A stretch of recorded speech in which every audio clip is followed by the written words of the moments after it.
कोई अभी भी ग्रेवयार्ड कोठी का दरवाजा खटखटाए जा रहा था। कायर और कछुआ एक दूसरे का बस चेहरा देखे जा रहे थे। कायर बड़ी हिम्मत करते हुए कहता है, चल देख कर आते हैं कौन है दरवाजे पर। कछुआ हकलाते हुए कहता है, पागल हो रहे क्या, मुझे मरना थोड़ी है। दरवाजे पर वो यक्षिणी ही होगी और कौन होगा। तू ही उस पर शायरी बोल रहा था ना, ले अब आ गई वो। कायर कछुए को समझाते हुए कहता है, यार कछुए कैसी बातें कर रहा है, दरवाजे पर भला यक्षिणी कैसे हो सकती है। आज पूर्णिमा या अमावस्या थोड़ी है। युग और अभिमन्यु आ गए होंगे, वही होंगे दरवाजे पर। चल जल्दी चल, वरना दरवाजा खोलने में देर हुई तो वो दोनों गुस्सा करेंगे। वैसे भी वो पहले से ही बहुत थके हुए होंगे। तो तू ही जाकर दरवाजा खोल देना, मैं नहीं आ रहा। कायर को पता था कि कछुए को कैसे राजी करवाना है, इसलिए वो टाइपराइटर को देखते हुए कहता है, तो ठीक है, फिर तू यहाँ पर इस जादुई टाइपराइटर के साथ रह, मैं नीचे जाता हूँ। अगर मेरी गैर हाजिरी में यहाँ पर वो यक्षिणी आ गई और उसने कुछ कर दिया तो फिर मुझे कुछ मत कहना कि मैंने नीचे चलने के लिए नहीं पूछा था। वैसे कुछ बोलने के लिए तू बचेगा ही कहाँ। वो यक्षिणी तो कब का तेरे साथ संभोग करके तुझे मार चुकी होगी। कायर की बात सुनकर कछुआ डरने लग जाता है और कहता है, अरे तू तो बुरा ही मान गया, मैं तो मजाक कर रहा था। मैं चल रहा हूँ ना तेरे साथ नीचे, चल जल्दी। कायर और कछुआ दरवाजा खोलने के लिए नीचे जाने लग जाते हैं। इस तरफ रोंका-मुचा घाट सुनसान पड़ा हुआ था, जिस पर चांद की रोशनी बिखरी हुई थी। किश्नोई नदी शांति के साथ बह रही थी। रोंका-मुचा घाट पर ही रतनपाली, जिसके एक हाथ में शराब की बोतल थी, यक्षिणी को अनाप शनाप गालियां बकते हुए आगे बढ़ते हुए जा रहा था। उसके मुंह से फिसलते हुए बोल से साफ समझ में आ रहा था कि उसने लिमिट से ज्यादा ही पी रखी थी। उसकी आंखें पूरी तरह लाल हो चुकी थीं। रतनपाली रोंका-मुचा घाट पर आगे बढ़ते हुए नशे में कहता है, मेरे बेटे को मार दिया तो मुझे भी मार। आ यक्षिणी आ, मुझे मार। रतनपाली की बातों को सुनकर ऐसा लग रहा था जैसे वो खुद अपनी मौत को बुलावा दे रहा था और अपने पैरों पर कुल्हाड़ी मार रहा था। रोंका-मुचा घाट खाली होने की वजह से रतनपाली की आवाज घाट पर गूंजने लग गई थी। रतनपाली बोतल को अपने मुंह से लगाता है, शराब के एक दो घूंट अपने गले से नीचे उतारता है और कहता है, यक्षिणी तुझे बड़ा मजा आता है ना संभोग करने में, तो आप मेरे साथ संभोग कर, मैं तेरी सारी गर्मी उतार दूंगा। तू जानती नहीं है कि इस रतनपाली का खून कितना गर्म है, ये अच्छे अच्छों को थका देता है। तूने जितने मर्दों का शिकार आज तक किया होगा ना, उससे कहीं ज्यादा औरतों के साथ मैं रातें बिता चुका हूँ, समझी। इतना कहकर रतनपाली और शराब पीने लग जाता है। रतनपाली फिर कहता है, एक जमाने में नाम चलता था इस रतनपाली का। औरत नाम सुनकर ना अपने बिल में छुप जाया करती थी, ठीक इसी तरह जिस तरह तू छिप कर बैठी है। दम है तो सामने आ और सामना कर मेरा, देखते हैं कि किसकी काम इच्छा ज्यादा है। यक्षिणी कहाँ है तू, सामने आ, ये रतनपाली बुला रहा है तुझे। यक्षिणी को आवाज लगाते हुए ही रतनपाली रोंका-मुचा घाट पर आगे बढ़े जा रहा था। यक्षिणी, ओ यक्षिणी, सामने आ। रतनपाली आगे बढ़ ही रहा था कि तभी उसे पायल के बजने की आवाज सुनाई देती है। वो जहां पर था वहीं पर रुक जाता है। वो अपने चारों तरफ यक्षिणी को ढूंढने लग जाता है, पर वो उसे नहीं मिलती है। रतनपाली यक्षिणी को ढूंढ ही रहा था कि तभी उसे लगता है जैसे उसके पीछे से कोई काला साया गुजरा हो। वो झट से पीछे मुड़ता है, पर उसके पीछे कोई नहीं था। वो पीछे मुड़ा ही था कि तभी उसे फिर लगता है जैसे उसके पीछे से कोई गुजरा हो। वो फिर पीछे मुड़ता है, पर उसके पीछे कोई नहीं था। उसे बार बार ये एहसास हो रहा था कि कोई उसके पीछे से गुजर रहा है, पर जब भी वो पीछे घूमता था उसके पीछे कोई नहीं रहता था। ऐसे ही पीछे घूमते घूमते वो पूरा गोल गोल घूमने लग जाता है। गोल घूमते हुए ही वो धड़ाम से रेत पर गिर जाता है। उसके मुंह से कराहने की आवाज निकलती है, आह। जैसे ही उसके मुंह से आह की आवाज निकलती है, एक लड़की के हंसने की आवाज सुनाई देने लग जाती है।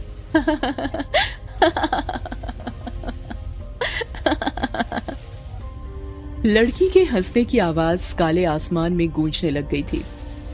लड़की की आवाज सुनकर रतनपाली दंग रह जाता है।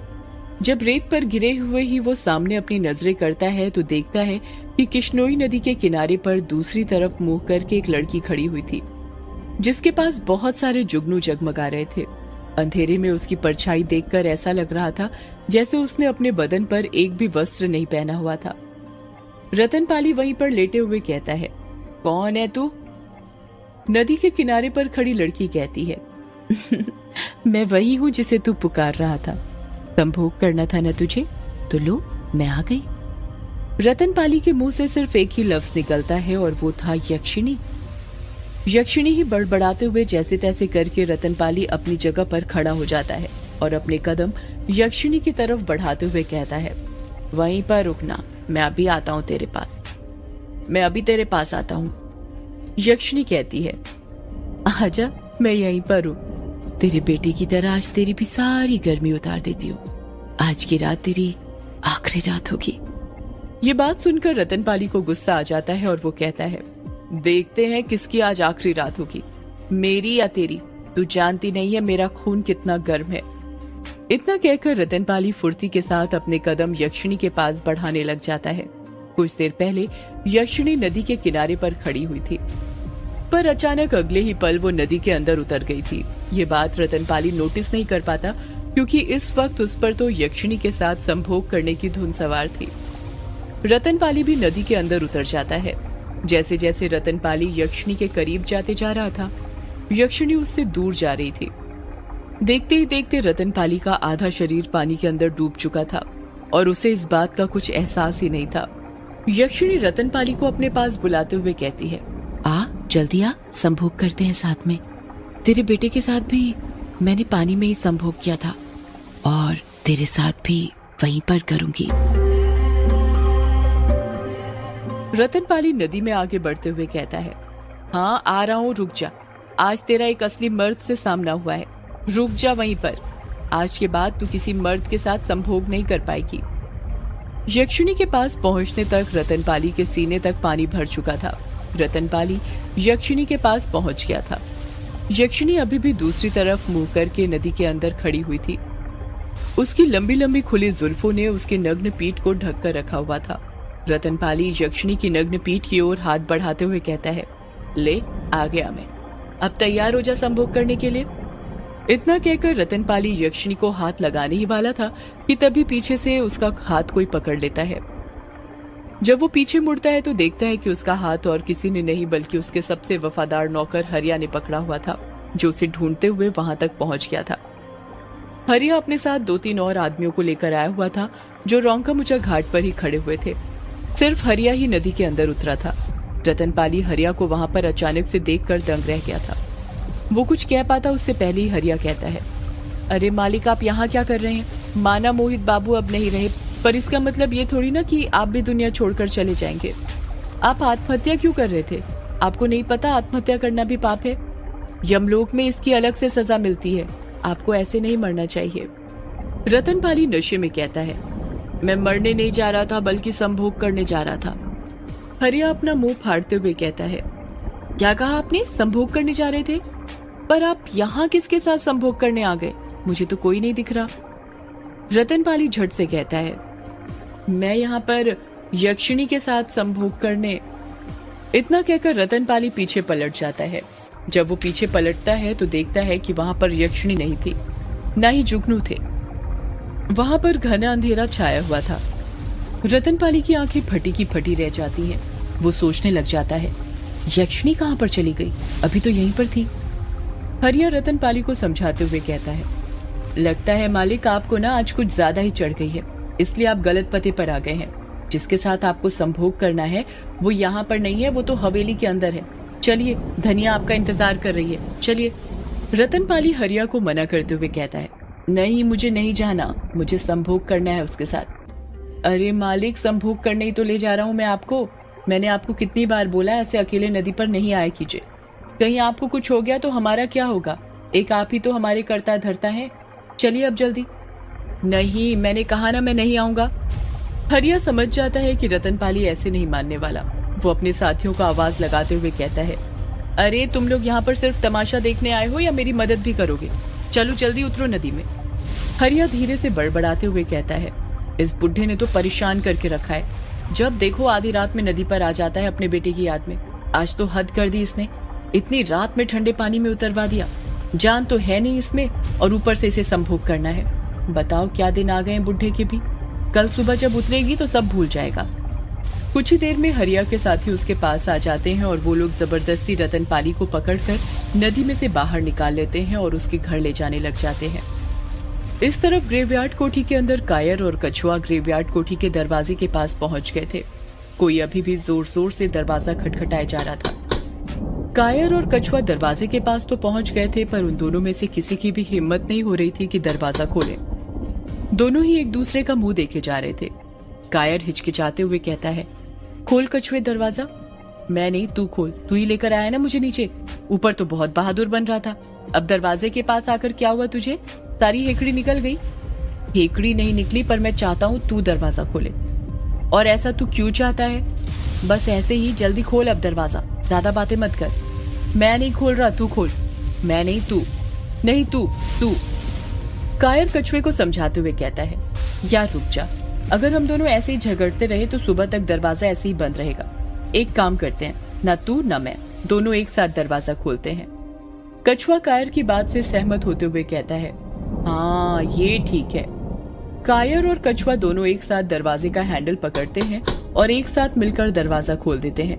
जब वो दरवाजा खोलते हैं तो देखते हैं कि दरवाजे पर युग और अभिमन्यु खड़े हुए थे, जिनके चेहरे गुस्से के कारण टमाटर की तरह लाल हो गए थे। युग और अभिमन्यु को सही सलामत देखकर कायर और कछुआ खुश हो जाते हैं। कायर खुश होते हुए कहता है, अरे तुम दोनों आ गए। ये बताओ इतनी देर कैसे लगा दी आने में तुम दोनों ने? इतना टाइम तो नहीं लगता गुवाहाटी से यहाँ तक आने में। युग चिढ़ते हुए कहता है, पहले तुम दोनों बताओ इतनी देर कैसी लगा दी दरवाजा खोलने में तुम दोनों ने? आधा घंटा तो हमें यहीं पर दरवाजा खटखटाते हो गया है। कायर कहता है, बस ऐसे ही यार, तुम जानते हो इस कछुए की नौटंकी को। अभिमन्यु कायर और कछुए को ऊपर से लेकर नीचे तक अच्छे से देखते हुए कहता है, सच सच बताना, कहीं हमारी गैर हाजिरी में तुम दोनों कार्यक्रम तो नहीं कर रहे थे? कछुआ झट से कहता है, नहीं यार, हम कार्यक्रम नहीं कर रहे थे, हम तो टाइपराइटर में। कछुआ ने इतना ही कहा था कि तभी कायर उसकी बात को बीच में काटते हुए कहता है, वो हम दोनों ना जहाँ पर टाइपराइटर रखा है उस वाले कमरे में बैठे हुए थे, इसीलिए नीचे आने में देर हो गई। मैं तो कब से कह रहा था कि कोई दरवाजा खटखटा रहा है, पर ये कछुआ मेरी बात सुन ही नहीं रहा था। तुम ये सब छोड़ो और ये बताओ, यक्षिणी की किताब मिली? उसके अभिशाप के बारे में पता चला? क्या अभिशाप मिला था? युग उदास मुंह बनाते हुए कहता है, नहीं यार, नहीं मिली वो किताब। युग कायर और कछुए को सब कुछ बताने लग जाता है जो भी उनके साथ हुआ था। युग सारी बात बताते हुए कहता है, उस पब्लिशर के पास से निकले ही थे कि रास्ते में हमारी बाइक के दोनों टायर पंचर हो गए, वो भी ऐसी सुनसान जगह कि आसपास कोई इंसान ही नजर नहीं आ रहा था। वो तो गाड़ी को धक्का लगा लगा कर आगे बढ़े तो एक पंचर की दुकान दिखी, वहां पर पंचर बनाने लग गए। सोचा तुम्हें कॉल करके बता दे, तो वहां पर नेटवर्क ही नहीं आ रहा था। पता नहीं कौन सी घटिया जगह थी। कछुआ कहता है, अच्छा तो इसलिए देर हो गई आने में। कायर कुछ सोचते हुए कहता है, इसका मतलब ये हुआ कि जो तेरे पापा ने ड्राफ्ट लिखा था वो इसी ग्रेवयार्ड कोठी के अंदर है। युग कायर की बात से एग्री करते हुए कहता है, हाँ यही है। कोठी के अंदर घुसते हुए ही कायर और कछुआ भी मोबाइल वाला सारा किस्सा युग और अभिमन्यु को जैसे का तैसा सुना देते हैं। सुबह के 7 बज रहे थे और वर्चस्विनी मेहंदी पथार पुलिस स्टेशन के अंदर अपनी कुर्सी पर बैठी हुई थी। उसके हाथ में एक पेन था जिसकी मदद से वो डायरी के ऊपर कुछ लिख रही थी। वर्चस्विनी का पूरा ध्यान इस वक्त डायरी में लिखने पर था। वर्चस्विनी डायरी में लिख ही रही थी कि तभी वहां पर चार्ली आ जाता है और वर्चस्विनी को सल्यूट करते हुए कहता है, जय हिंद मैडम जी।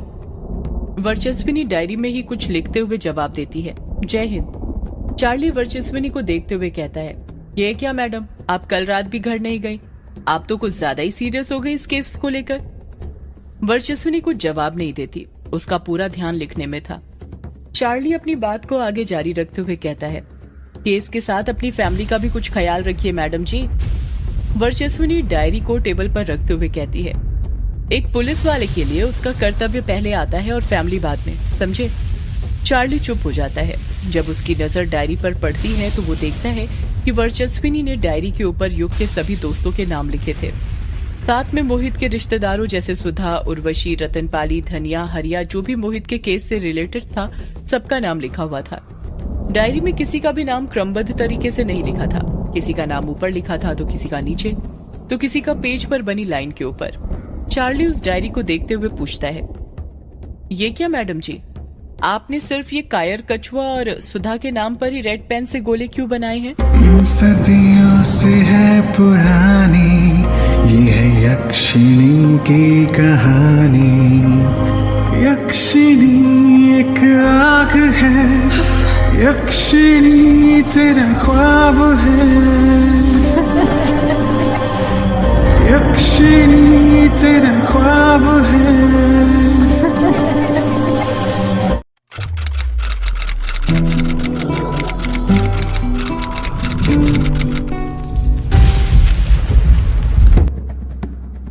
वर्चस्विनी चार्ली के सवाल का जवाब देते हुए कहती है, क्योंकि चार्ली मुझे लगता है इन तीनों में से ही किसी एक ने मोहित का खून किया है। चार्ली बेधड़क होकर कहता है, अरे मैडम जी, आप भी कहां पर लगी हुई हैं? मैंने कहा ना, ये सब यक्षिणी ने किया है। आप बेवजह मेहनत कर रही हैं। वर्चस्विनी चार्ली को गुस्से से भरी लाल आंखें दिखाने लग जाती है। चार्ली एकदम चुप हो जाता है।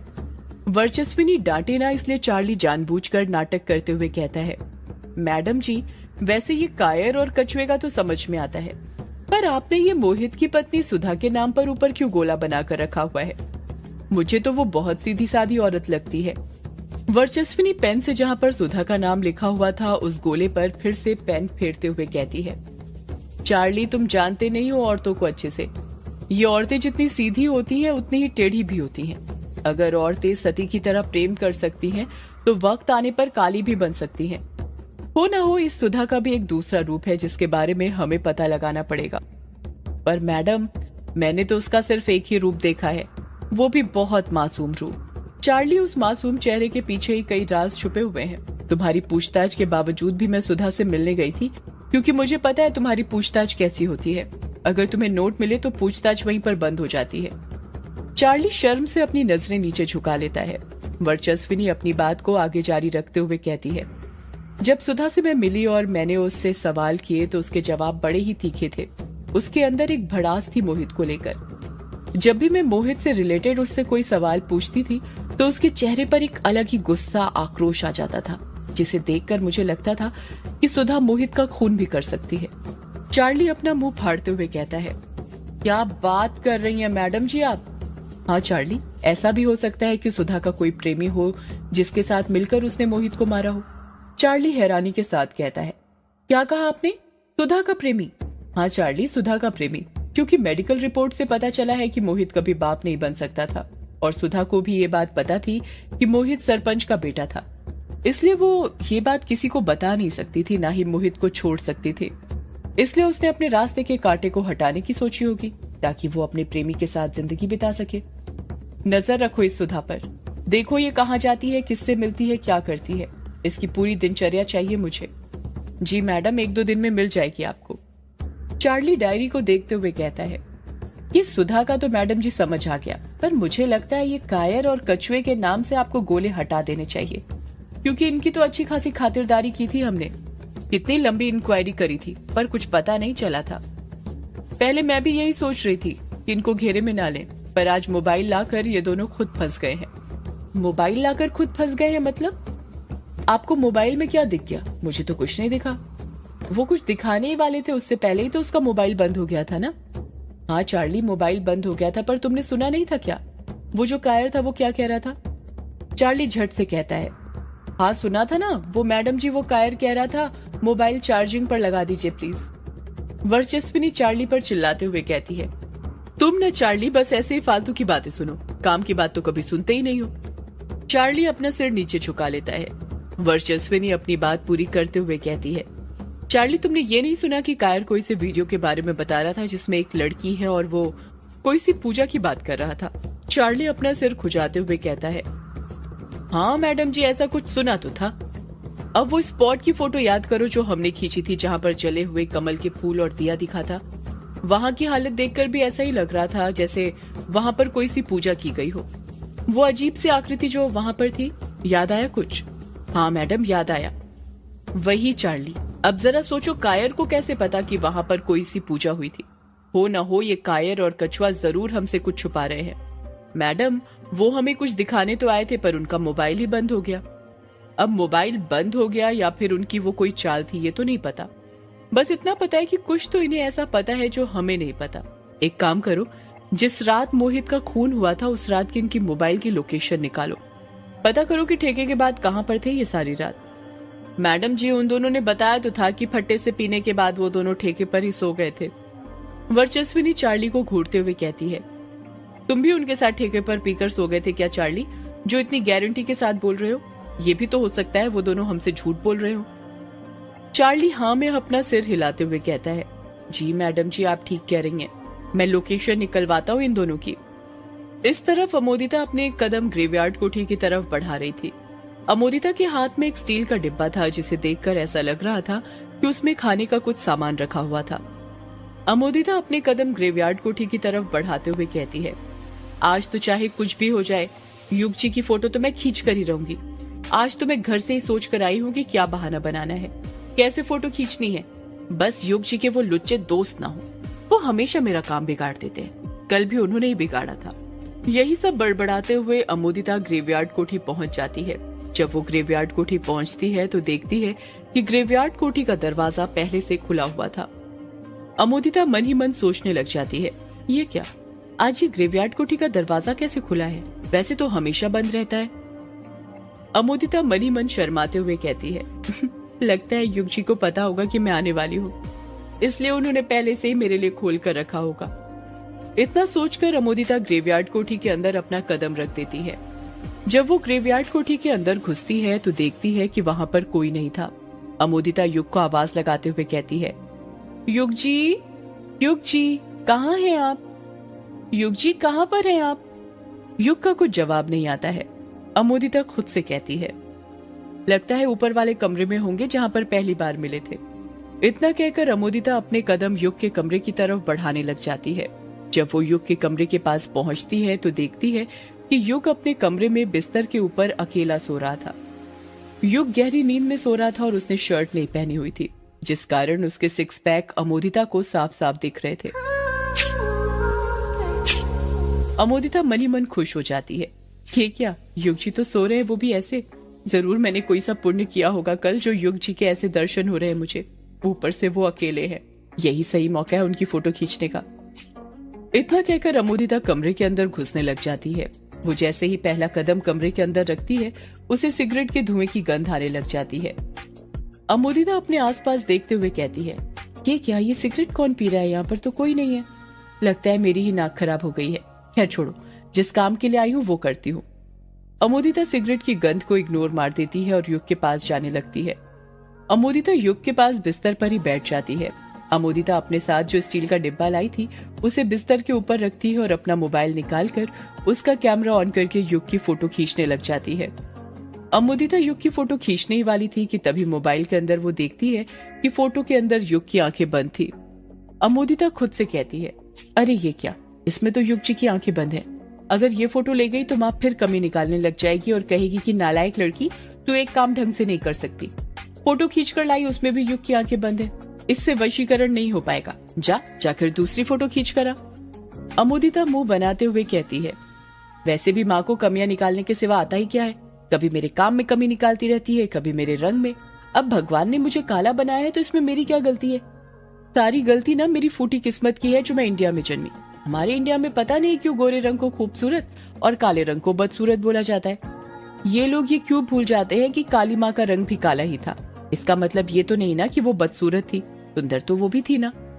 इतना कहकर अमोदिता अपने मोबाइल का कैमरा बंद कर देती है और सोचती है कि जो प्लान बनाकर आई थी उसी प्लान से युग जी की फोटो खींचूंगी, वही ठीक रहेगा।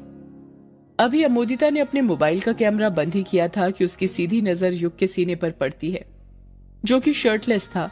युग के सिक्स पैक किसी हीरो की तरह उभर रहे थे, जिन्हें देखकर अमोदिता युग की दीवानी हो गई थी। होती भी कैसे नहीं, वो भी तो बचपन से किसी राजकुमार का ही इंतजार कर रही थी। फिल्में देखकर अक्सर हम अपनी जिंदगी को भी फिल्मों से कंपेयर करने लग जाते हैं। अमोदिता ने भी अपनी जिंदगी को फिल्मों से कंपेयर कर लिया था। उसको भी लगता था कि शहर से कोई परदेसी आएगा और उसको अपना बना कर ले जाएगा, और वो परदेसी उसके लिए और कोई नहीं बल्कि युग था। अमोदिता के मन में न जाने क्या आता है, वो अपनी उंगलियों से युग के सीने पर अपना नाम लिखने लग जाती है। अमोदिता शर्माते हुए युग के सीने पर अपनी उंगलियां फेरते हुए कहती है, अमोदिता। अमोदिता जैसे ही अपना नाम युग के सीने पर लिखती है, युग के सीने पर पसीने की बड़ी बड़ी बूंदें आने लग जाती हैं। सिर्फ युग के सीने पर ही नहीं बल्कि उसके चेहरे पर भी पसीने की बड़ी बड़ी बूंदें आने लग गई थी। अमोदिता ये सब देखकर घबरा जाती है। अमोदिता मन ही मन डरते हुए कहती है, ये क्या हो रहा है? मैंने तो बस युग जी के सीने पर अपना नाम लिखा था, उन्हें ये इतना पसीना कैसे आ रहा है? अमोदिता अपनी उंगली युग के सीने से हटाने ही वाली थी कि तभी युग नींद में ही उसकी उंगली पकड़ लेता है। युग ने अपने हाथ में अमोदिता की उंगली भींच ली थी। युग नींद में बड़बड़ाते हुए कहता है, नहीं, मैं तुम्हें कभी नहीं भूलूंगा, नहीं, मैं तुम्हें कभी नहीं भूलूंगा। अमोदिता ये बात सुनकर खुश हो जाती है और खुद से कहती है, लगता है युग जी को मेरा स्पर्श पसंद आया है, तभी तो वो मुझे कभी ना भूलने की बात कह रहे हैं। युग नींद में वही सपना देख रहा था जो वो हमेशा देखता था, जिसमें वो एक अनजान लड़की के साथ रतिक्रिया करने की स्थिति में होता है। युग ने अमोदिता की उंगली अभी पकड़ी ही थी कि तभी अमोदिता को एहसास होता है कि युग का हाथ धीरे धीरे गर्म होने लग गया था। युग का हाथ इतना गर्म हो गया था कि अमोदिता को ऐसा लग रहा था जैसे उसकी उंगली कोई लोहे की छड़ थी जिसे उसने आग की भट्टी के अंदर रखा हुआ था। अमोदिता की उंगली तपने लग गई थी। अमोदिता से वो तपिश सहन नहीं होती और वो अपनी उंगली युग की मुट्ठी में से छुड़ा लेती है। जैसे ही अमोदिता युग के हाथ से अपनी उंगली बाहर खींचती है, युग की नींद टूट जाती है।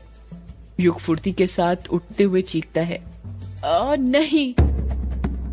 युग के चीखने की आवाज सुनकर अभिमन्यु, जो वॉशरूम के अंदर सिगरेट पी रहा था, वॉशरूम का गेट खोलकर बाहर आ जाता है और हैरानी के साथ युग से पूछता है, युग क्या हुआ, तू चीखा क्यों? युग बौखलाहट के साथ जवाब देता है, वही सपना यार जिसमें मैं एक लड़की के साथ। युग ने इतना कहा ही था कि तभी उसकी नजर अमोदिता पर पड़ती है।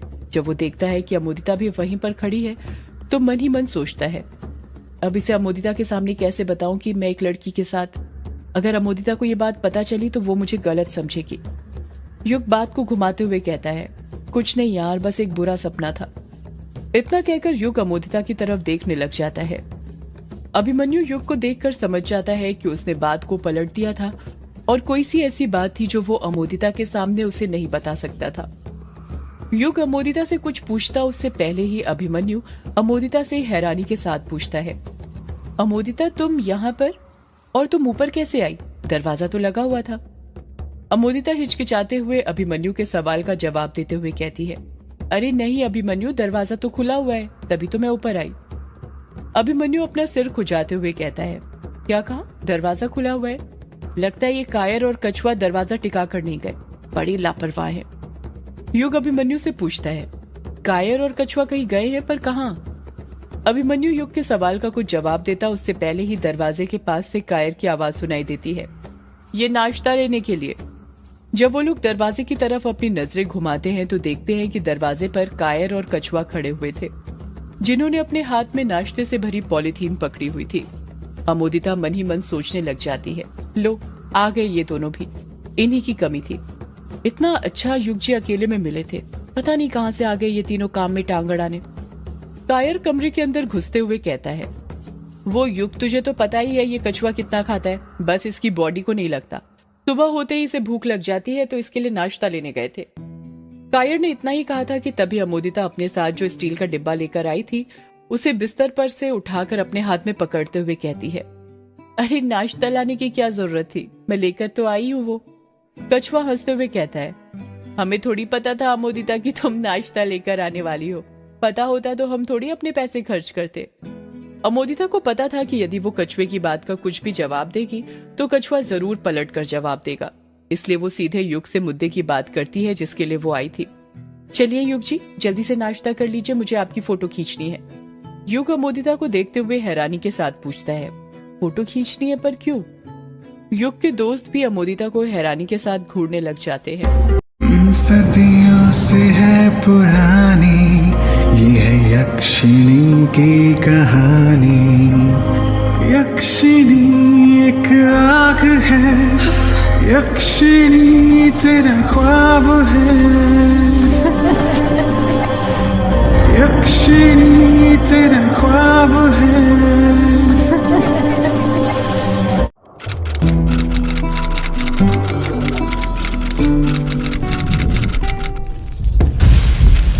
अमोदिता अभिमन्यु के सवाल का कुछ जवाब नहीं देती है।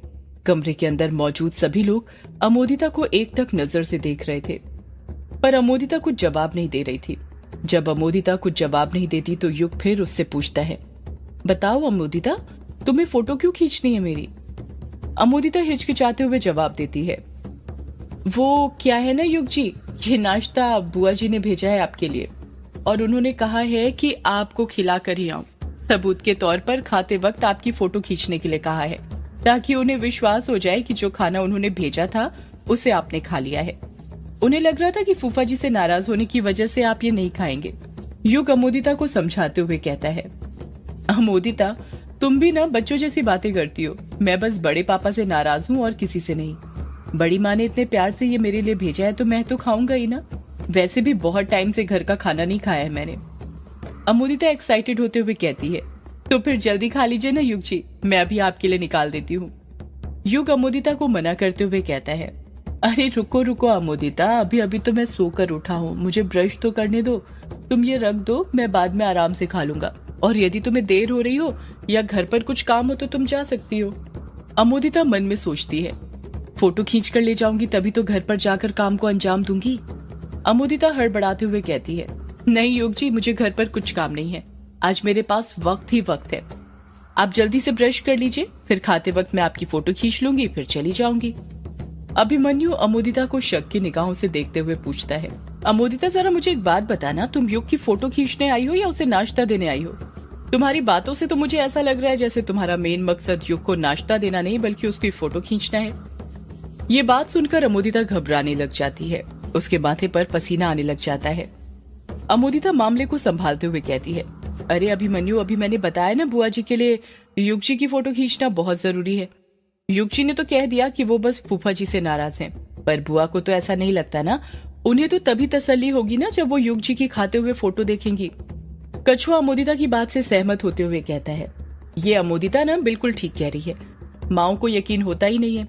जब मैं भी 2 दिन के लिए शहर से बाहर गया था ना, तो रोज खाते वक्त मम्मी को वीडियो कॉल करना पड़ता था कि देखो माँ, मैंने खाना खा लिया। अब क्या कर सकते हैं, आखिर माँ तो माँ होती है। उन्हें अपने आप से ज्यादा अपने बच्चों की फिक्र होती है।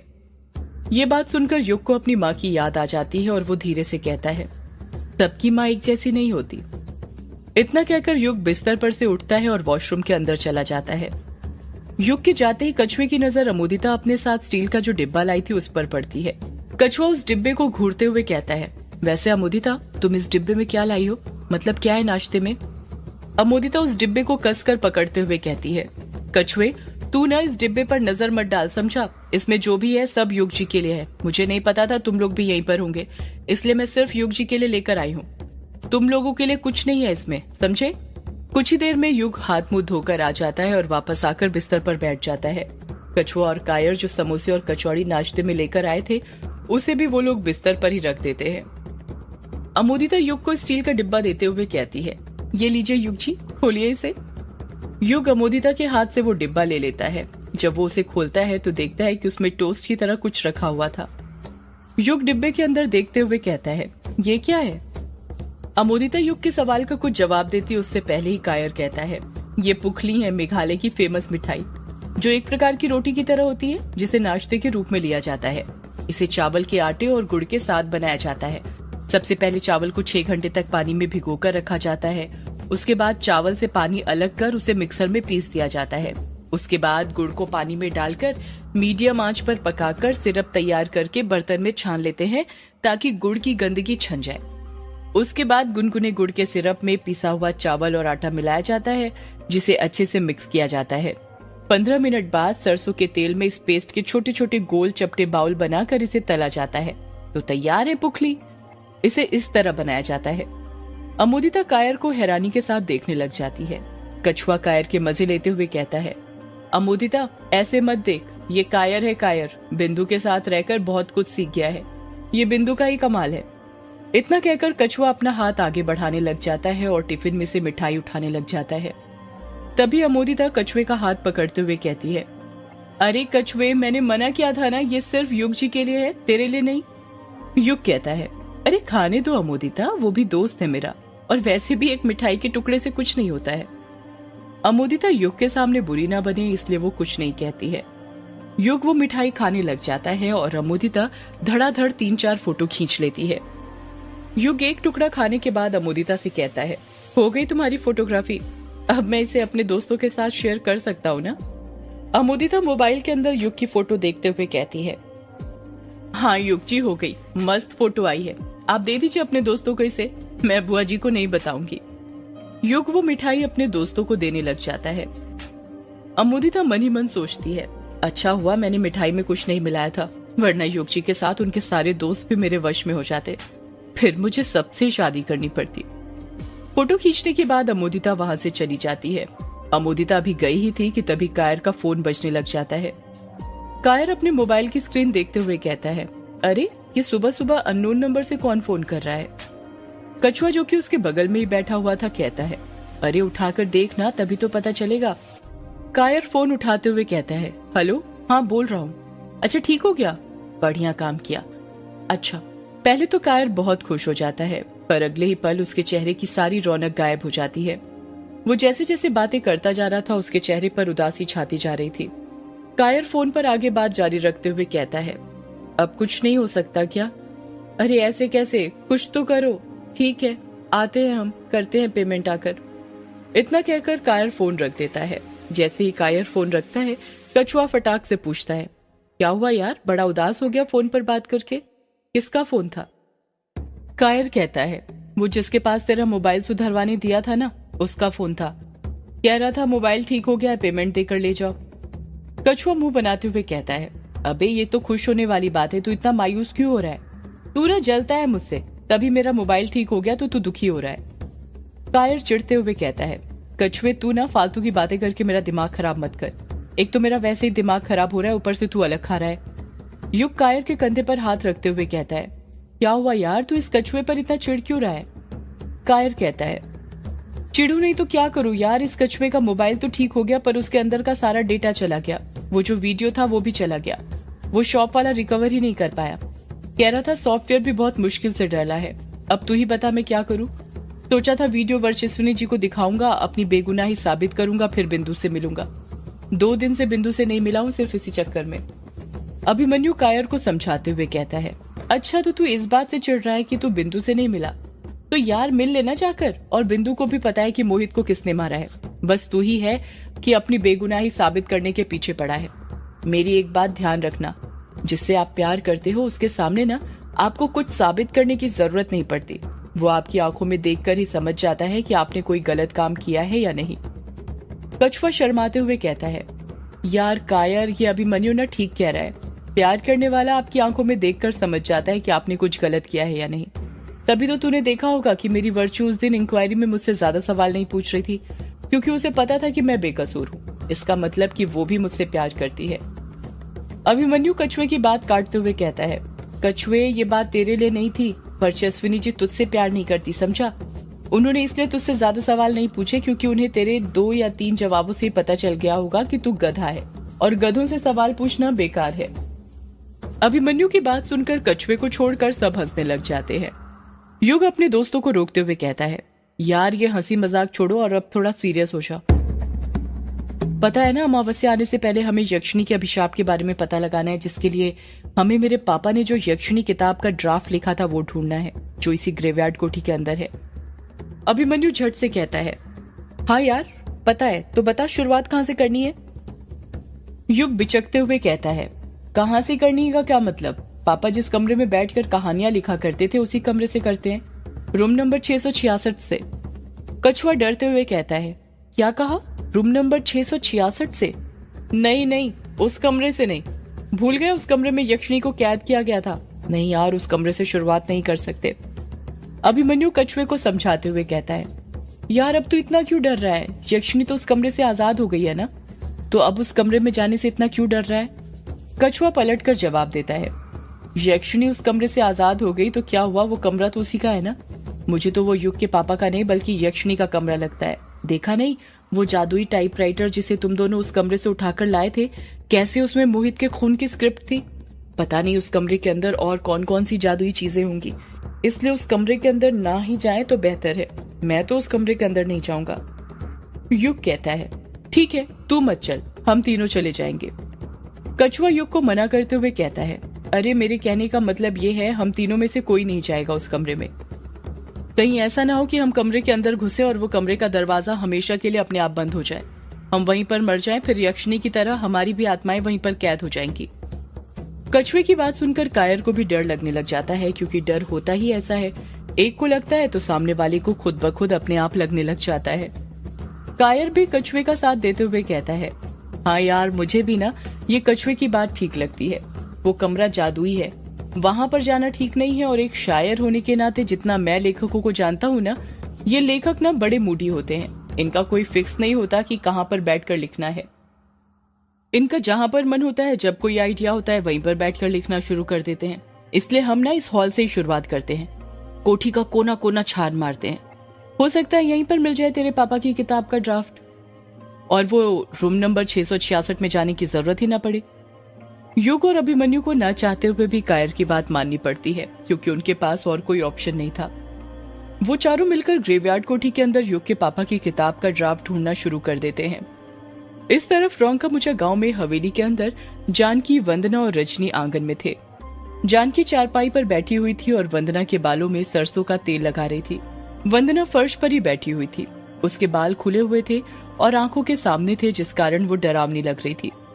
रजनी उनसे थोड़ी ही दूर पर सिलबट्टे में टमाटर पीसकर उसकी चटनी बना रही थी। जानकी वंदना के बालों में सरसों का तेल लगाते हुए कहती है, वंदना बेटा, तू ख्याल क्यों नहीं रखती अपना? ऐसा कब तक चलेगा? कितने रूखे हो गए थे तेरे बाल, अगर मैं ध्यान न दूं तो पूरे खराब हो जाते। कम से कम अपने ही हाथों से तेल लगा लिया कर।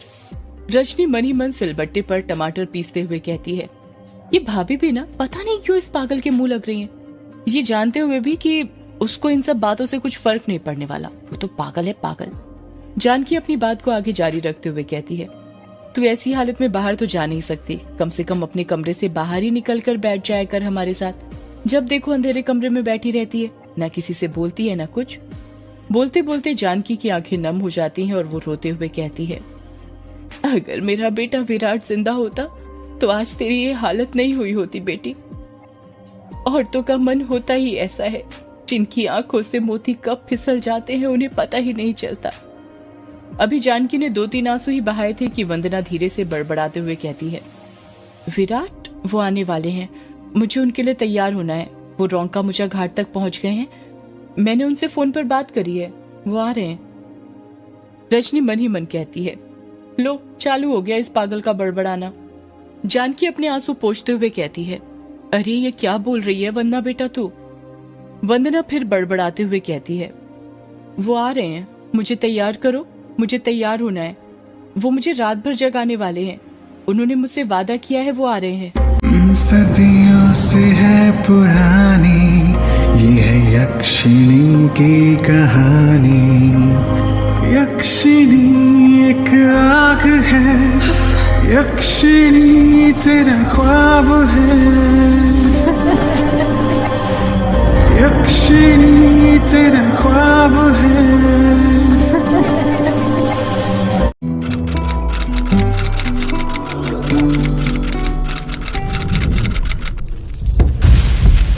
वंदना फिर बड़बड़ाते हुए कहती है, वो आ रहे हैं, मुझे तैयार करो, मुझे तैयार होना है।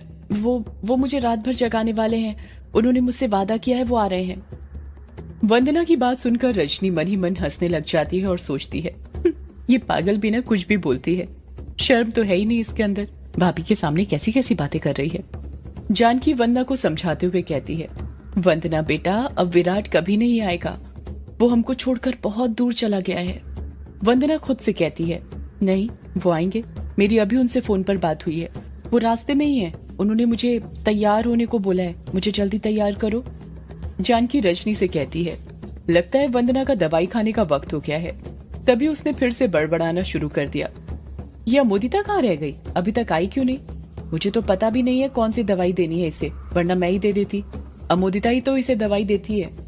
रजनी टमाटर पीसते हुए कहती है, वो आती ही होगी भाभी, मैंने आपको बताया था ना, वो युग बेटे के पास गई है, उसने सुबह सुबह उसके लिए पुखली बनाई थी तो वही देने गई है। अरे हाँ, तूने बताया तो था, मैं इस वंदना के चक्कर में भूल ही गई थी। पर वो अकेले क्यों गई, बल्लू काका को साथ ले जाती। भाभी, अगर अमोदिता बल्लू काका को अपने साथ ले जाती तो दिलीप भैया को पता नहीं चलता क्या कि इस घर से युग बेटे के लिए खाना गया था, और यदि उन्हें ये बात पता चल जाती तो आपको तो पता ही है क्या बवाल मचता। उन्होंने तो हमसे मना करके रखा है युग से बात करने के लिए भी, बस हम ही हैं उनसे चोरी चुप के बात करते रहते हैं। हाँ सही कहा, पता नहीं एजी युग से इतनी नफरत क्यों करते हैं। पहले अनुराग भैया से भी ऐसा ही बर्ताव करते थे और अब उनके बेटे से भी, पता नहीं किस बात की नाराजगी है। जानकी और रजनी आपस में बातें कर ही रहे थे कि तभी वहां पर अमोदिता आ जाती है। जैसे ही रजनी की नजर अमोदिता पर पड़ती है, रजनी हड़बड़ाहट के साथ कहती है, लो अमोदिता को याद कर रहे थे और वो आ गई, बड़ी लंबी उम्र है इसकी। रजनी आगे अमोदिता से पूछती है, ये बता अमोदिता, जिस काम के लिए गई थी वो काम करके आई है ना? अमोदिता अपनी आंखों से इशारा करते हुए कहती है, हाँ माँ, काम पूरा हो गया है। युग जी को पुखली बहुत पसंद आया, वो तो खाते ही मेरे दीवाने हो गए। जानकी अमोदिता पर अभिमान करते हुए कहती है, पसंद कैसे नहीं आएगा, तू इतने प्यार से जो युग के लिए बनाकर ले गई होगी। वंदना फिर बड़बड़ाते हुए कहती है, मुझे तैयार करो, मुझे तैयार होना है। वो रॉन्ग का मुझे घाट तक पहुंच गए हैं, वो आते ही होंगे। जानकी वंदना के सिर पर हाथ फेरते हुए कहती है, चुप हो जा वंदना। अरे अमोदिता बेटी, अब तू आ गई है तो जरा जल्दी से वंदना बेटी को दवाई दे दे। देखना पता नहीं क्या क्या बड़बड़ाई जा रही है ये। अमोदिता वंदना के कमरे की ओर जाते हुए कहती है, जी बुआ जी अभी लेकर आई। अमोदिता वंदना के कमरे से दवाई लेकर आ जाती है और वंदना को खिलाकर वापस अपने कमरे में चली जाती है। अपने कमरे के अंदर आकर अमोदिता अपने मोबाइल में युग की फोटो देखने लग जाती है, जो अभी अभी वो खींच कर लाई थी। अमोदिता युग की तस्वीर पर हाथ फेरते हुए कहती है, कितने स्मार्ट लग रहे हैं युग जी, मेरे होने वाले पति। इतना कहकर अमोदिता शर्माने लग जाती है। अमोदिता युग की फोटो को निहारी रही थी कि तभी वहां पर रजनी आ जाती है और अमोदिता पर भिन्नाते हुए कहती है, ये तू क्या कर रही है नालायक लड़की? अमोदिता बौखलाहट के साथ कहती है, कुछ नहीं माँ, कुछ नहीं। ये बता युग की फोटो खींचकर लाई या नहीं? अमोदिता अपना मोबाइल रजनी को दिखाते हुए कहती है, हाँ लाई हूं ना माँ, बाहर ही तो बताया था ना कि काम हो गया, ये देखो। रजनी अमोदिता के हाथ से मोबाइल ले लेती है और युग की फोटो गौर से देखने लग जाती है। अमोदिता हिचकिचाते हुए कहती है, क्या हुआ माँ, आप इतनी गौर से क्या देख रहे हो फोटो में? इस फोटो से काम नहीं चलेगा क्या? रजनी कुछ जवाब नहीं देती, वो जूम करके युग की फोटो देख रही थी। रजनी फोटो को देखते हुए कहती है, ये फोटो चलेगी नहीं बल्कि दौड़ेगी, हो जाएगा इस फोटो से काम। तू आज ही इसे फोटो स्टूडियो में जाकर निकलवा कर ले आ। अमोदिता अपना मुंह फाड़ते हुए कहती है, क्या कहा माँ, फोटो निकलवा कर लाना है? और नहीं तो क्या, वरना जादू टोना क्या इस मोबाइल के साथ करेगी? फोटो होनी चाहिए, ये देश डिजिटल हुआ है, जादू टोना नहीं। किताबों में वही लिखा है जो पहले लिखा गया था, समझी? विधि वही है, वैसे चाहे तो मोबाइल के साथ भी कर सकते हैं, पर मैं कोई रिस्क नहीं लेना चाहती इस बार। हमें कैसे भी करके युग को अपने वश में करना है, समझी? हाँ समझ गई माँ, पर ये बात आप पहले ही बता देती तो मैं रास्ते में आते हुए फोटो निकलवा कर ले आती। अरे नालायक लड़की, मुझे थोड़ी पता था कि तू इस बार युग की फोटो सच में खींच कर ले आएगी। मुझे तो इस बार भी तुझ पर संदेह हो रहा था कि तू फोटो खींच पाएगी या नहीं, पर लगता है तेरे अंदर भी सौदाइन वाले गुण आ रहे हैं। धीरे धीरे तेरा दिमाग भी अब चलने लग गया है। अरे माँ, चलेगा कैसे नहीं, आखिर मैं आपकी बेटी जो हूँ। चल अब ये बातें करना छोड़ और फोटो निकलवा कर ले आना, और आज रात 12 बजे तैयार रहना, समझी? हाँ माँ मैं समझ गई, मैं आज रात 12 बजे तैयार रहूंगी युग जी को अपने वश में करने के लिए। इस तरफ बंगलामुड़ा गांव में बिंदु अपनी दुकान पर गल्ले के पास खड़े होकर कस्टमर का पैसों का हिसाब कर रही थी। अब्दुल जो 2-3 कस्टमर बैठे हुए थे उन्हें खाना सर्व कर रहा था। बिंदु अब्दुल को ऑर्डर देते हुए कहती है, अरे अब्दुल, ये टेबल नंबर 3 पर 2 कप चाय और 5 पर 2 प्लेट समोसे लगा चटनी डाल के। अब्दुल कप में चाय छानते हुए कहता है, हाँ बिंदु दीदी अभी लगाता हूँ। बिंदु और अब्दुल काम ही कर रहे थे कि तभी वहाँ पर बिंदु की माँ पाउली आ जाती है। पाउली बंगाली में बिंदु से कहती है, बिंदिया एक खाने की करच है ना? बिंदु अपनी माँ के सवाल का जवाब देती है, माँ अमी एक खाने काजा कराची। पाउली बिंदु के पास जाते हुए कहती है, बिंदिया बेटा ये काम अब बाद में करना, पहले घर पर चल जल्दी। बिंदु हैरानी के साथ कहती है, घर पर चलूं, पर क्यों माँ, सब ठीक तो है? हाँ सब ठीक है, पर घर में बहुत काम है, सब कुछ फैला हुआ है, ऊपर से सफाई भी करनी है, और वो हंसिया फावड़ा पता नहीं कहाँ रखा है, वो भी तो ढूंढना है पूजा के लिए। पर क्यों माँ? अरे भूल गई, वांगला त्योहार आने वाला है इस हफ्ते, तो उसकी पूजा की तैयारी तो करनी पड़ेगी ना। माँ मुझे याद है वांगला त्योहार के बारे में, पर इस साल वांगला त्योहार गाँव में मनाया जाएगा क्या? मुझे नहीं लगता कि मोहित की मौत के बाद वो त्योहार गाँव में मनाया जाएगा। पाउली बिंदु को समझाते हुए कहती है, बिंदिया बेटा, गांव में वो त्योहार मनाया जाएगा या नहीं उसका फैसला सरपंच जी ले लेंगे, पर फसल की कटाई होने वाली है तो उसकी पूजा तो करनी पड़ेगी ना हमें, जिसके लिए घर की साफ सफाई करनी है। अब तू ज्यादा सवाल मत कर मुझसे और चुपचाप चल घर। पर माँ मैं घर चल तो दूं, पर फिर दुकान कौन संभालेगा? पाउली अब्दुल की तरफ इशारा करते हुए कहती है, अरे ये अब्दुल है ना, ये देख लेगा। और हमारा घर कौन सा दूर है, दुकान से सटकर ये पीछे ही तो है, अगर कुछ पूछना रहा तो आवाज लगा देगा। वैसे भी तेरे जाने के बाद इसे ही तो ये सब संभालना है, तो अभी से तैयारी करने दे। बिंदु हैरानी के साथ कहती है, मैं कहाँ जाने वाली हूँ माँ? पाउली हंसते हुए कहती है, अपने घर और कहाँ, भूल मत अब तू बच्ची नहीं रही, बड़ी हो गई है। जैसे ही कोई रिश्ता पसंद आता है तेरे भी हाथ पीले कर दूंगी मैं।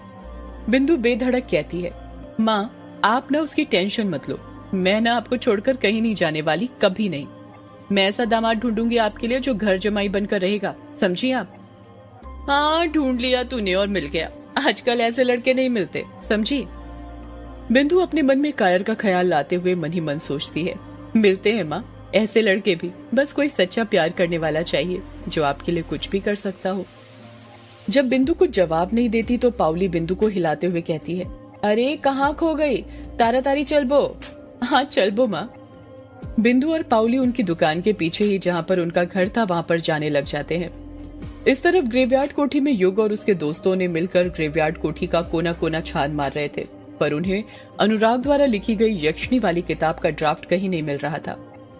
कायर ड्राफ्ट ढूंढते ढूंढते थक गया था, इसलिए वो सोफे पर ही बैठ गया था। कछुआ तो इतना थक गया था कि उससे जरा सा भी चला नहीं जा रहा था, इसलिए वो फर्श पर लेटा हुआ था। युग और अभिमन्यु अभी भी वो ड्राफ्ट ग्रेवयार्ड कोठी के अंदर बने कमरों में ढूंढ रहे थे। युग कमरे के अंदर ड्राफ्ट ढूंढते हुए कहता है, मिला क्या अभिमन्यु ड्राफ्ट? अभिमन्यु भी वो ड्राफ्ट कमरे के अंदर बेड के नीचे ढूंढते हुए कहता है, यार नहीं मिला, बस ये चूड़ियां मिली लाल वाली। अभिमन्यु ने बेड के नीचे से वो चूड़ियां निकालते हुए कहा। युग वो चूड़ियां देखते हुए कहता है, क्या कहा चूड़ियां, जरा दिखाना। जब युग वो चूड़ियां देखता है तो मायूस हो जाता है। अभिमन्यु ये बात नोटिस कर लेता है और पूछता है, क्या हुआ, तेरा चेहरा क्यों उतर गया इन चूड़ियों को देखकर? युग बात को टालते हुए कहता है, छोड़ न यार, कहाँ पर लगा है तू, जो काम कर रहे थे वो करते हैं ना, ड्राफ्ट ढूंढते हैं। अभिमन्यु युग पर दबाव बनाते हुए पूछता है, अरे बता ने क्या छुपा रहा है, दोस्तों से कुछ नहीं छुपाना चाहिए वरना पाप लगता है। युग अभिमन्यु की तरफ देखते हुए कहता है, तो तू ऐसे नहीं मानेगा ना? अभिमन्यु अपनी जिद पर अड़े रहता है, नहीं पहले तू बताएगा क्या हुआ तभी वो ड्राफ्ट ढूंढूंगा, इसलिए बता क्या हुआ, तेरा मूड अचानक ऑफ क्यों हो गया इन चूड़ियों को देखकर, आखिर ऐसा क्या था इसमें?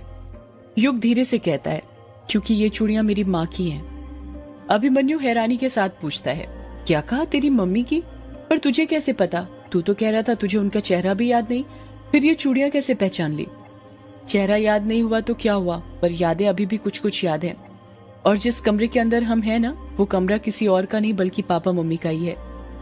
मम्मी और पापा इसी कमरे के अंदर रहा करते थे। अभिमन्यु धीरे से कहता है, अच्छा।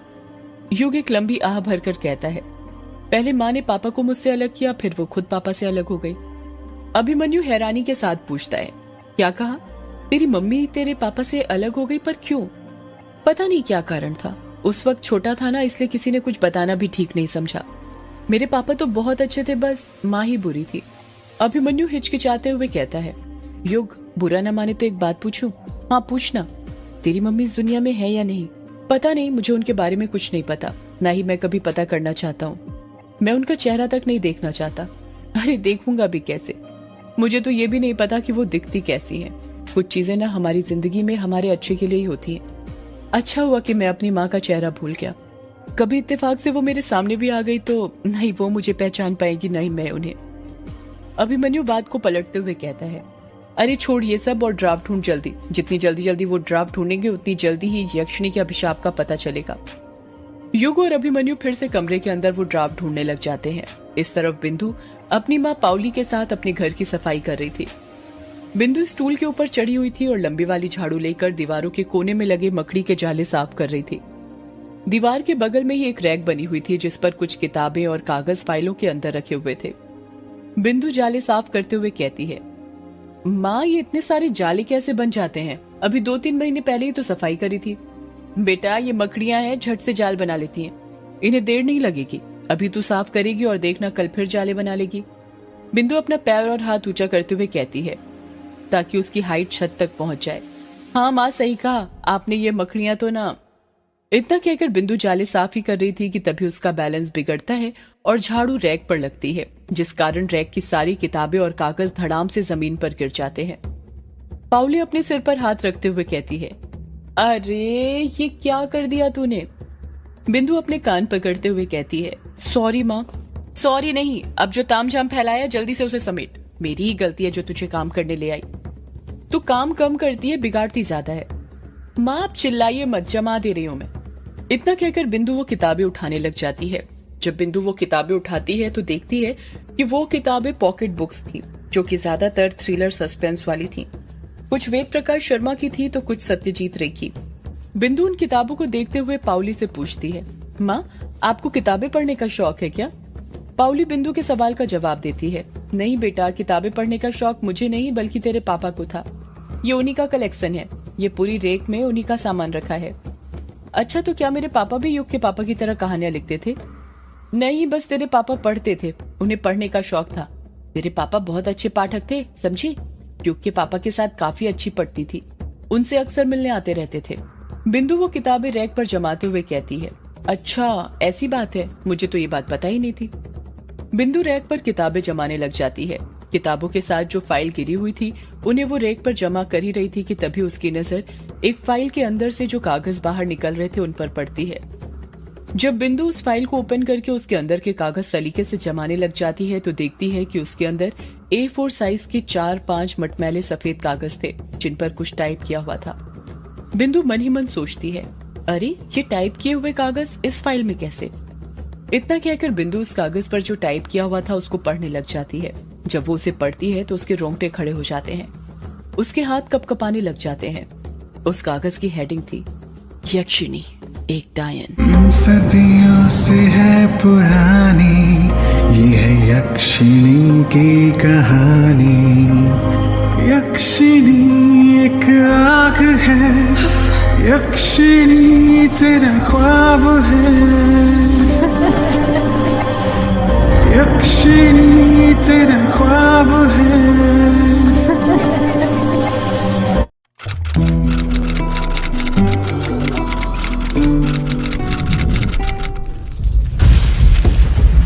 बिंदु बड़बड़ाते हुए कागज पकड़े हुए कहती है, यक्षिणी एक डायन, ये कागज यहाँ पापा की फाइल के अंदर क्या कर रहे हैं। कहीं ये उस ड्राफ्ट के कागज तो नहीं जिस ड्राफ्ट के बारे में कायर मुझे बता रहा था। बिंदु ने अभी इतना ही सोचा था कि पाउली उसे टोकते हुए कहती है, अरे क्या कर रही है बिंदिया, तुझे किताबें जमाने को बोली हूँ, पढ़ने को नहीं। अगर तुझे पढ़ना है तो बाद में पढ़ लेना, अभी काम कर ले, बहुत काम पड़ा हुआ है। बिंदु के मन में आता है कि वो इन कागजों के बारे में पूछे, पर वो सोचती है यक्षिणी के बारे में पढ़कर कहीं माँ डर ना जाए। वैसे ही मोहित की मौत से वो बहुत डर गई थी, उन्हें पापा की मौत याद आ जाएगी। नहीं, माँ से इस बारे में कुछ भी पूछना ठीक नहीं है। बिंदु उस फाइल को चुपके से साइड में रख लेती है और रैक में वापस से किताबें जमाने लग जाती है। इस तरफ ग्रेवयार्ड कोठी के अंदर युग और अभिमन्यु ने ग्रेवयार्ड कोठी के सारे कमरे छान मारे थे, पर उन्हें ड्राफ्ट कहीं नहीं मिलता है। शाम के 6:30 बज गए थे, पर उनके हाथ कुछ नहीं लगा था। वो थक हार कर वापस हॉल में कायर और कछुए के पास चले जाते हैं। जब वो दोनों वहां पर पहुंचते हैं तो देखते हैं कि कायर और कछुआ बड़े आराम से सो रहे थे। कायर सोफे के ऊपर और कछुआ फर्श पर सो रहा था। अभिमन्यु कछुए के पिछवाड़े पर लात मारते हुए कहता है, अबे उठ, यहाँ पर हम दोनों जब से ड्राफ्ट ढूंढते ढूंढते परेशान हो गए और तू है कि सो रहा है। कछुआ चीखते हुए उठता है। आह! कछुए के चीखने की आवाज सुनकर कायर खुद ब खुद उठ जाता है।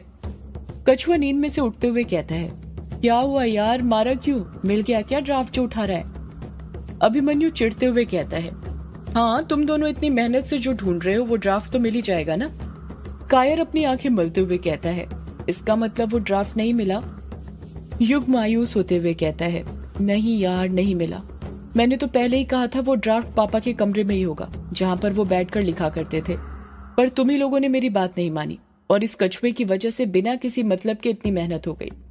अभिमन्यु युग के कहने का मतलब समझ जाता है और उसका साथ देते हुए कहता है, युग ठीक कह रहा है, अब उस ड्राफ्ट तक पहुंचने का एक ही रास्ता है।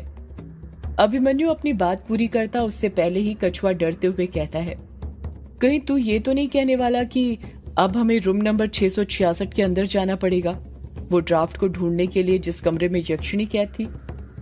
अभिमन्यु कछुए की आंखों में देखते हुए कहता है, मैं ये कहने वाला नहीं हूँ कछुए, बल्कि ये करने वाला हूँ। अब उस ड्राफ्ट तक पहुंचने का सिर्फ एक ही रास्ता है और वो है रूम नंबर 666।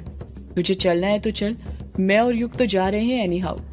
कायर हिचकिचाते हुए कहता है, पर यार तुम्हें पता है ना उस रूम के अंदर। युग कायर को बीच में ही टोकते हुए चिढ़ते हुए कहता है, हाँ हमें पता है उसके अंदर यक्षिणी को कैद किया गया था, यही कहने वाला था ना तू। देख कायर, बहुत हुआ, अब तुझे और कछुए को हम दोनों के साथ उस कमरे में चलना है तो चलो, नहीं तो यहीं पर सोते रहो, हम खुद वो ड्राफ्ट ढूंढ लेंगे। कायर पलटकर कुछ जवाब नहीं देता क्योंकि उसे पता था कि बहस करना बेकार है, वो चुप ही रहता है। युग और अभिमन्यु अपने कदम रूम नंबर 666 के पास बढ़ाने लग जाते हैं। कायर और कछुआ भी उन दोनों के पीछे पीछे जाने लग जाते हैं। युग और उसके दोस्त रूम नंबर 666 के पास पहुंच गए थे। कायर और कछुआ तो बहुत घबरा रहे थे, पर युग और अभिमन्यु के चेहरे पर डर का कहीं नामो निशान नहीं था, क्योंकि वो इससे पहले भी एक दो बार उस कमरे के अंदर जा चुके थे। युग धीरे से दरवाजे की कुंडी को हाथ में पकड़ता है और उसे खोलने लग जाता है। जैसे जैसे युग दरवाजे की कुंडी खोलते जा रहा था, कायर और कछुए के अंदर का डर बढ़ता जा रहा था। कछुए के मन में ख्याल आता है कि वो युग को दरवाजे की कुंडी खोलने से रोक दे। वो युग को रोकने के लिए अपना मुंह खोलने ही वाला था कि तभी युग दरवाजे की कुंडी खोल देता है। कछुए की बात उसके मन में ही दबकर रह जाती है। युग जैसे ही दरवाजे को धक्का देता है, वो दरवाजा चरमराते हुए खुल जाता है। जब वे कमरे के अंदर घुसते हैं तो देखते हैं कि कमरे के अंदर अंधेरा छाया हुआ था। अभिमन्यु कमरे के अंदर घुसते हुए कहता है, यार इस कमरे के अंदर हमेशा अंधेरा क्यों रहता है? कोठी के हर कमरे के अंदर लाइट रहती है, बस इस कमरे को छोड़कर। युग अभिमन्यु के सवाल का जवाब देता है, यार तुझे बताया तो था शायद लाइट का कनेक्शन खराब है इस कमरे का। रुक, एक और बार लाइट का बटन दबाकर देखता हूँ, शायद चालू हो जाए। इतना कहकर युग लाइट के स्विच बोर्ड के पास जाने लगता है। कायर और कछुआ तो कमरे के अंदर घुसकर इतना डर रहे थे कि कुछ बोल ही नहीं पा रहे थे। डर के कारण उनके हाथ पैर कांप रहे थे। कायर कमरे के अंदर खड़ा ही था कि तभी उसका मोबाइल फोन बजने लग जाता है। रिंगटोन बजने की आवाज सुनाई देती है। कायर जेब में से अपना मोबाइल फोन निकालता है और फोन कट कर देता है। कछुआ कहता है, अबे तूने फोन क्यों काट दिया? ये तो बिंदु का फोन था ना, शायद क्योंकि जब उसका फोन आता है तो यही रिंगटोन बजती है। कायर रूखेपन से जवाब देता है, हाँ उसी का फोन था। कछुआ झट से कहता है, तो फिर कट क्यों कर दिया? देख नहीं रहा यहाँ पर क्या सिचुएशन है? तुझे लगता है ऐसी हालत में मैं उससे कुछ बात कर पाऊंगा? और वैसे भी मेरा ना उससे बात करने का बिल्कुल मूड नहीं है अभी। कायर ने इतना कहा ही था कि बिंदु का फिर से फोन आने लग जाता है, पर रिंगटोन बजने से पहले ही कायर फिर से फोन कट कर देता है। युग लाइट के स्विच बोर्ड का बटन बंद चालू करता है, पर हमेशा की तरह इस बार भी लाइट चालू नहीं होती है, इसलिए वो अपने मोबाइल का टॉर्च ऑन कर लेता है। जब वो अपने मोबाइल का टॉर्च ऑन करता है तो उसकी रोशनी में देखता है कि जिस टेबल के ऊपर से पिछली बार उसने टाइपराइटर उठाया था, उसी टेबल के सामने 4x4 की खिड़की बनी हुई थी। युग उस खिड़की के पास जाता है और उसे खोल देता है। जब युग खिड़की खोलता है तो देखता है कि उस खिड़की से किश्नोई नदी का बंगला मुटा घाट साफ साफ दिख रहा था। साथ ही कालाझाड़ी जंगल का भी कुछ हिस्सा दिख रहा था।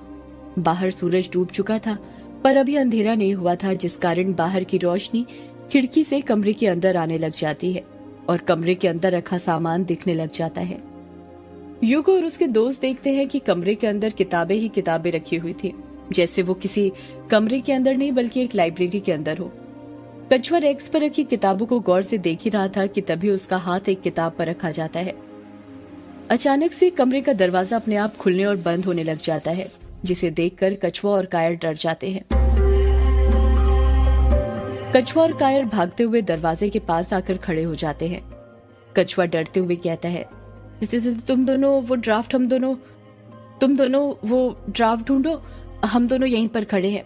अगर उस यक्षिणी ने दरवाजा बंद कर दिया तो तुम्हारे साथ हम भी अंदर ही कैद हो जाएंगे। अभिमन्यु कायर को समझाते हुए कहता है, अरे तू बेवजह डर रहा है, ये जो युग ने खिड़की खोली थी ना, उसी से हवा का झोंका आया था, जिस कारण ये दरवाजा हिल रहा था, बेवकूफ। कछुआ पलटकर कहता है, दरवाजा कैसे भी हिल रहा हो, पर अब तो मैं यहाँ से नहीं हिलने वाला। ढूंढो तुम दोनों ही वो ड्राफ्ट। कायर कछुआ का साथ देते हुए कहता है, हाँ, कछुआ ठीक कह रहा है, हम दोनों यहीं पर खड़े हैं, तुम दोनों ढूंढो ड्राफ्ट। युग और अभिमन्यु बिना टाइम वेस्ट किए कमरे के अंदर ड्राफ्ट ढूंढने लग जाते हैं। युग कमरे के अंदर ड्राफ्ट ढूंढ ही रहा था कि तभी उसकी नजर टेबल पर पड़ती है और वो देखता है कि टेबल के ऊपर धूल से लिपटी कुछ पुरानी किताबें, एस्ट्रे, पेन, पेंसिल, हाइलाइटर रखा हुआ था, जो एक लेखक की जरूरत का खास सामान होता है। युग टेबल पर रखे सामान को देख ही रहा था कि तभी वो देखता है कि टेबल के ऊपर एक कत्थई रंग के चश्मे का डिब्बा रखा हुआ था।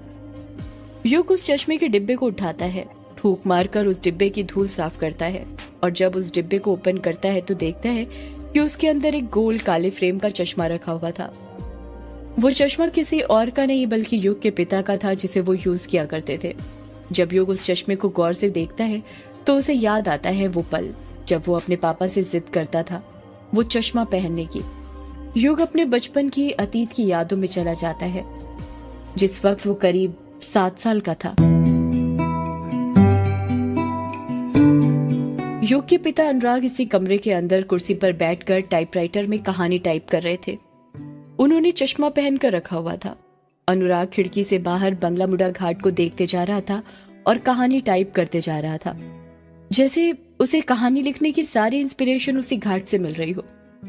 अनुराग कहानी टाइप कर ही रहा था कि तभी वहां पर युग आ जाता है। युग कुछ देर तक अनुराग को कहानी लिखते हुए देखता है, फिर कुछ सोचकर लाड में अनुराग से कहता है, पापा पापा मुझे भी चश्मा चाहिए। अनुराग युग को अपनी गोद में उठाते हुए बड़े ही प्यार से बोलता है, मेरे बेटे को चश्मा क्यों चाहिए? क्योंकि मम्मी हमें उनका चश्मा नहीं दे रही। मम्मी बहुत गंदी है, हमें कुछ चीज नहीं देती, चॉकलेट भी नहीं। अनुराग युग को समझाते हुए कहता है, ऐसे नहीं बोलते बेटा, आपकी मम्मी जो बोल रही हैं आपकी भलाई के लिए ही बोल रही हैं। युग रोता हुआ मुंह बनाते हुए कहता है, नहीं पापा, हमें चश्मा चाहिए आपकी तरह। दूसरे वाले कमरे से युग की माँ की आवाज सुनाई देती है, क्या कहा तूने? चश्मा चाहिए तुझे? रुक, अभी आकर देती हूँ मैं तुझे चश्मा। बड़ी शिकायत करने लगा है आजकल तू मेरे अपने पापा से। तुझे चश्मा बिल्कुल नहीं मिलने वाला। जैसे जैसे बड़ा होता जा रहा है तेरी शैतानियां कुछ ज्यादा ही बढ़ती जा रही हैं। आज कह रहा है चश्मा चाहिए, जब बड़ा हो जाएगा तो कहेगा बाइक चाहिए। अपनी माँ की गुस्से भरी आवाज सुनकर युग रोने लग जाता है और जिद करते हुए कहता है, नहीं पापा, पापा मुझे चश्मा चाहिए, चाहिए तो चाहिए, मुझे अभी चश्मा चाहिए। अनुराग युग के आंसू पोंछते हुए कहता है, ऐसे रोते नहीं बेटा, चुप हो जाओ। नहीं पापा, मुझे चश्मा चाहिए और अभी चाहिए। आपके पास भी चश्मा है, मम्मी के पास भी चश्मा है, बस मेरे पास ही नहीं है। मुझे भी चश्मा चाहिए। बेटा आप अभी छोटे हो ना, इसलिए आपके पास चश्मा नहीं है। छोटे बच्चे चश्मा नहीं पहना करते हैं। आपकी मम्मी और हम बड़े हैं ना आपसे, इसलिए हमें चश्मा लगा है। जब आप बड़े हो जाओगे तब हम आपको भी चश्मा दिला देंगे। नहीं नहीं पापा, मुझे चश्मा चाहिए। इतना कहकर युग दहाड़े मारकर रोने लग जाता है। युग को रोता हुआ देखकर अनुराग अपना चश्मा निकालता है और युग को पहनाते हुए कहता है, रोते नहीं बेटा, आपको चश्मा चाहिए था ना, ये लो आप मेरा चश्मा पहन लो। अब खुश, हैप्पी हो ना? अच्छे बच्चे रोते नहीं, गंदे बच्चे रोते हैं, और आप तो मेरे गुड बॉय हो ना। इतना कहकर अनुराग युग को अपना चश्मा पहना देता है। जैसे युग को चश्मा लगता है युग चुप हो जाता है। बच्चे होते ही ऐसे हैं, जिनके आंसू एक पल में आ जाते हैं और एक पल में गायब हो जाते हैं। युग अनुराग से पूछता है, मैं कैसा लग रहा हूँ पापा? अनुराग युग के सिर पर हाथ फेरते हुए कहता है, मेरा बेटा पूरा हीरो की तरह लग रहा है। नहीं पापा, मैं हीरो की तरह नहीं लग रहा, आप झूठ बोलते हैं। अनुराग हैरानी के साथ कहता है, फिर किसकी तरह लग रहे हो बेटा? मैं आपकी तरह लग रहा हूँ पापा। मैं कोई हीरो की तरह नहीं बल्कि आपकी तरह बनना चाहता हूँ। आप ही मेरे हीरो हो। युग की प्यार भरी बातें सुनकर अनुराग युग को अपने गले लगा लेता है। अनुराग युग को गले लगाकर प्यार ही कर रहा था कि तभी युग की माँ वहां पर आ जाती है। युग ने अपने पापा का चश्मा पहना हुआ था, जिस कारण उसे उसकी माँ का चेहरा धुंधला नजर आ रहा था। युग की माँ ने रेड साड़ी पहनी हुई थी। युग की माँ युग की तरफ अपने कदम बढ़ाते हुए कहती है, अनुराग तुम ना इसकी हर जिद पूरी करो और बिगाड़ दो इसे ना तुम्हारे लाड प्यार ने बिगाड़ कर रखा है। अगर तुम ऐसे ही इसकी हर जिद पूरी करते रहे तो देखना बड़े होकर कितनी बड़ी बड़ी फरमाइशें करेगा, और यदि तुमने उसे पूरी नहीं की तो फिर देखना क्या करता है ये। अनुराग युग की माँ को समझाते हुए कहता है, कुछ नहीं होता, बच्चा है, अभी जिद नहीं करेगा तो कब करेगा, और ऐसी कौन सी चीज मांग ली जो मैं लाकर नहीं दे सकता? बस एक चश्मा ही तो मांगा है ना। और रही बात बड़े होने की, तो मैं अपने बेटे की सारी ख्वाहिश पूरी करूंगा। उसे कभी किसी चीज की कमी नहीं होने दूंगा। युग की मां अनुराग को ताना मारते हुए कहती है, ख्वाहिश पूरी करने के लिए पैसों की जरूरत होती है अनुराग, और वो कहाँ से लाओगे? ये सड़कों पर तुम्हारी घटिया किताबें बेचकर। भूलो मत, ये जो घर चल रहा है ना, ये मेरे पैसों पर चल रहा है। मैं कमाती हूँ तो आते हैं 2 पैसे, वरना तुम्हारे इस लिखने के शौक ने तो डुबा दिया है हमें। पता नहीं कब अकल आएगी तुम्हें और कब लिखना छोड़ोगे। अनुराग पलटकर कुछ जवाब नहीं देता है, क्योंकि उसे पता था कि युग की माँ जो बोल रही थी वो सब सच बोल रही थी। सारा घर युग की माँ के पैसों से ही चलता था। युग को ये सब अच्छा नहीं लगता और वो अपनी माँ से बोलता है, माँ आप पापा को क्यों डांट रही हो? आपको पापा को डांटना नहीं चाहिए, पापा बहुत अच्छे हैं, आप ही बुरी हो जो सबको डांटती रहती हो। ये बात सुनकर युग की माँ का सिर का पारा चढ़ जाता है और वो युग पर भिन्नाते हुए कहती है, तू तो चुप ही हो जा पापा के चमचे, अभी बताती हूँ तुझे। निकाल ये चश्मा, बड़ा आया पापा की तरह बनने वाला, देखती हूँ कैसे अपने पापा की तरह बनता है। मैं तुझे बिगड़ते हुए नहीं देख सकती। एक लेखा कम है क्या घर में जो दूसरा भी चाहिए? इतना कहकर युग की माँ युग के चेहरे पर लगा चश्मा निकालने लग जाती है। युग अपनी माँ को रोकते हुए कहता है, नहीं माँ, मैं नहीं उतारूंगा चश्मा, छोड़ दीजिए मुझे। ऐसे कैसे नहीं उतारेगा, मैं भी देखती हूँ, आखिर माँ हूँ मैं तेरी। इतना कहकर युग की माँ युग का चश्मा अपने दोनों हाथों से निकालने लग जाती है और युग अपनी माँ को रोकने लग जाता है। युग रोते हुए कहने लग जाता है, नहीं माँ, मत निकालो मेरा चश्मा। यक्षिणी एक गायक का अगला episode with realistic visuals exclusively on MC Doge YouTube channel. सदियों से है पुरानी ये है यक्षिणी की कहानी। यक्षिणी एक आग है, यक्षिणी तेरा ख्वाब है।